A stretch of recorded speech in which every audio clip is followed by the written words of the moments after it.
Olá, pessoal. Então, nessa aula a gente vai falar sobre tipografia. É um conteúdo aí importante na nossa área. É também dos conteúdos teóricos, né, que a gente tinha que estar falando aí durante o curso. A gente vai aproveitar, então, para explicar aí onde é que a gente vai utilizar a tipografia nas aulas de design digital. Bom, primeiramente o conceito, né, o significado, a origem da palavra. Então, tipografia do grego, junção de duas palavras, tipos, que é forma, e graphem, que é a escrita, ou seja, a forma da escrita, a forma de escrever. Na verdade, tipografia é os diferentes tipos, né, e formas de escrever. E aí, num conceito mais atual, eu tenho duas definições aqui. A arte é a técnica de compor e imprimir com o uso de tipos, conjunto de procedimentos artísticos e técnicos que abrangem as diversas etapas da produção gráfica. Bom, hoje em dia, né, com o uso da tecnologia, dos computadores, essa tipografia se tornou mais fácil com o uso dos softwares e das fontes, né, que a gente já consegue utilizar sem ter o trabalho de fazer. Antigamente, a tipografia era feita manualmente e depois transferida para o papel através da forma impressa mais antiga, e evidentemente dava um trabalho maior para fazer, né? Por que a tipografia é importante, então, em termos de design? Porque, na verdade, a tipografia ela está em toda parte. Se a gente parar para analisar, a tipografia ela está presente em todos os tipos de design. Quando você sai na rua, na fachada das lojas, todas têm uma tipografia, né? Isso envolve o quê? Isso envolve o layout de cores, a identidade visual das empresas. Então, a tipografia, no que está escrito, também tem a ver com a forma que está escrito, as cores, o que ela quer transmitir, o que ela quer mostrar, o que quer chamar atenção. E a tipografia está ligada numa coisa muito importante do design, que é a identificação, que é também chamada de identidade visual. Então, quando você vê o nome de uma empresa, se ela tiver sempre com a mesma tipografia, você vai identificar, você vai lembrar rapidamente o que é aquela empresa, que produto que ela oferece. Isso é comum, né? Se você entrar dentro, por exemplo, de um supermercado, aí você vai ver uma quantidade enorme de exemplos de tipografia, né? Onde os produtos são oferecidos através de anúncios, e esses anúncios com as diferentes formas, né? De fontes, de letra, de cores, através da tipografia, então, é conseguido passar uma mensagem de atrair você até aquele produto, utilizando esses diferentes tipos de tipografia. A tipografia em design gráfico também, né? Nas revistas, nos jornais, principalmente na capa, que é o que chama mais atenção. Então, a tipografia ela está presente na forma com que eu faço a harmonia desses elementos visuais, dessas cores, as fontes, elas são apresentadas de forma a transmitir o conteúdo dessas revistas, né? Então, eu tenho diferentes tipos de fontes, de tipografia sendo apresentadas de acordo com o assunto, com a capa da revista. Na nossa, falando especificamente agora em relação ao desenvolvimento de sistemas, a tipografia ela está ligada com forma de comunicação para a gente, porque criando a interface de um sistema, esse sistema vai rodar em um dispositivo como um notebook ou até mesmo na tela do celular, a gente vê a importância e a presença dessa tipografia. É através da tipografia que também é feita a identidade visual desse aplicativo. Por exemplo, quando você utiliza um aplicativo como o WhatsApp, que é bastante comum, você consegue identificar ele de longe no celular de uma pessoa, já que ele tem toda uma tipografia, um layout de cores que é específico deste aplicativo. Então, a tipografia em desenvolvimento de sistema é você também saber utilizar as fontes, utilizar o tamanho dessas fontes de uma forma harmoniosa que fique agradável aos olhos, não fique cansativo para esse usuário e também que tenha uma identidade visual, que tenha uma identidade de cores com o produto, com o seu produto, que é, na verdade, o software. Mais para frente eu vou estar falando sobre tipos de fontes e quais são as melhores recomendadas para esse tipo de produto, que são os aplicativos e softwares de computador. Antes de falar especificamente de fontes, tenho que lembrar sobre o que é a família tipográfica, que é, na verdade, um conjunto de fontes tipográficas. Então, você tem que trabalhar sabendo que você tem uma variedade, né, uma variação de espessura, de largura, de altura, mas que você sempre encontra a família tipográfica, ou seja, o mesmo tipo de fonte em suas variadas formas, como em negrito, como em itálico, enfim. Toda a fonte ela pode ter sua família tipográfica, isso facilita bastante para o design, porque ele consegue, utilizando a mesma fonte, uma variedade de espessura, de largura, de altura, de outros detalhes que envolvem a fonte.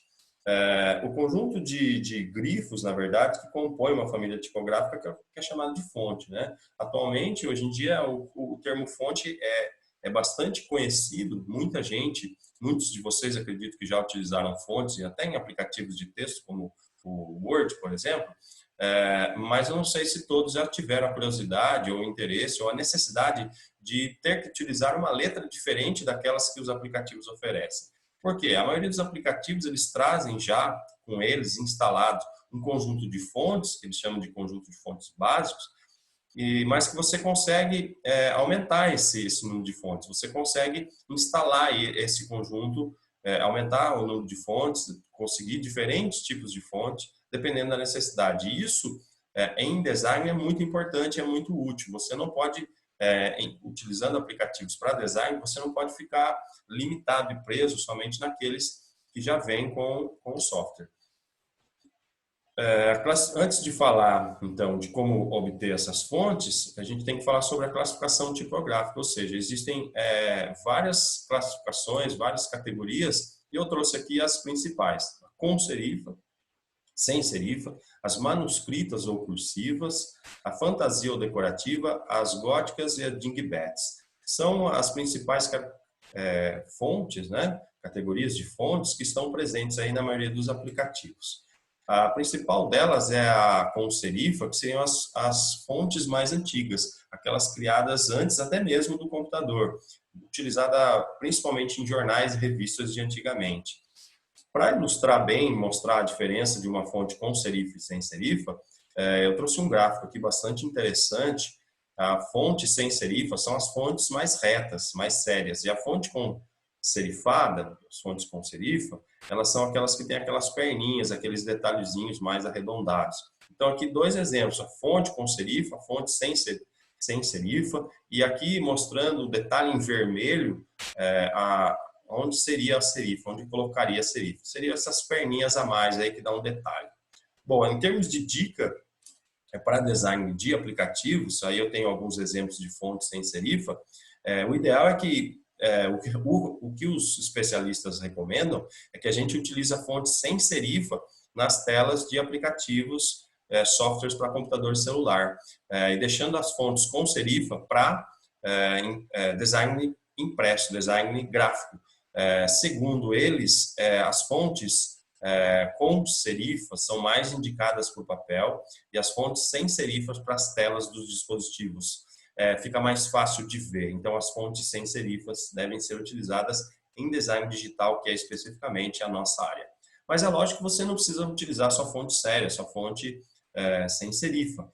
Dependendo do que você está criando, se você estiver criando uma marca, estiver criando uma coisa que você, evidentemente, não seja um texto mais extenso, ou até mesmo a forma de se comunicar através do aplicativo, você pode estar utilizando outros tipos de fontes, e essas fontes que trazem mais detalhes artísticos. Um exemplo disso é a fonte cursiva, que é aquela que remete sempre à impressão de algo mais delicado ou algo mais pessoal, porque as fontes cursivas são aquelas que passam a impressão de que foram feitas à mão.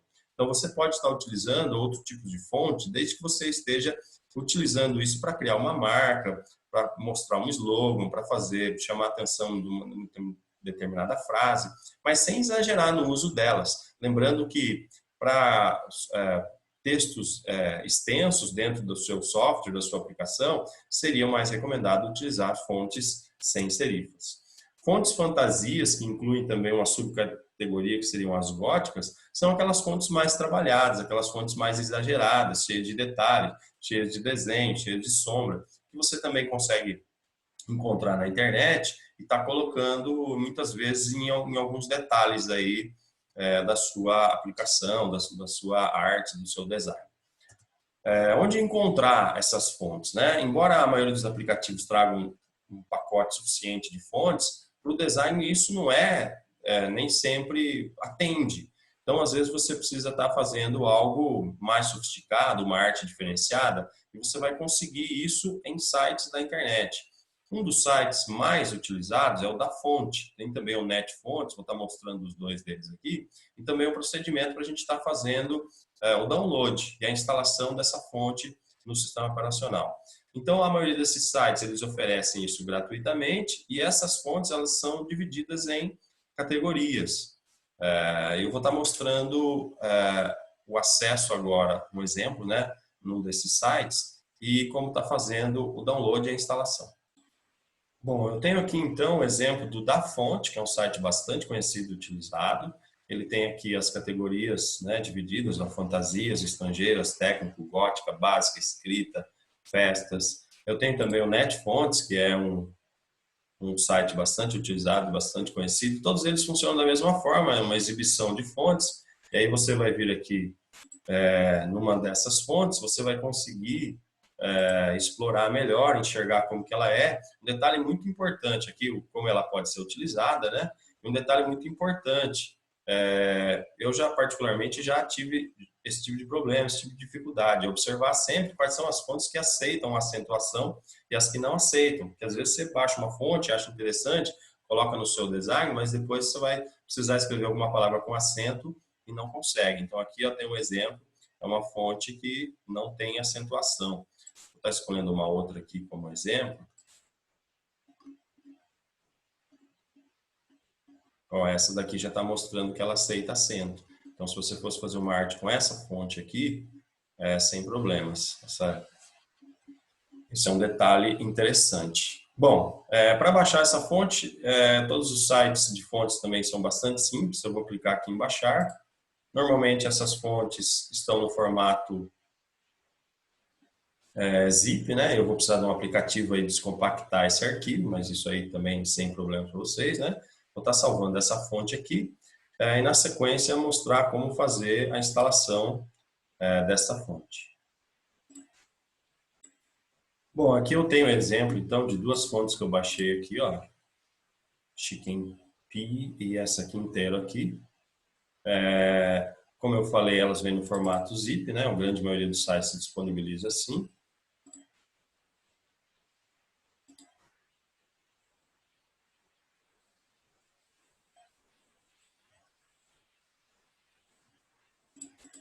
Aqui no meu WinRAR, né? Eu tenho aqui então as fontes, ó.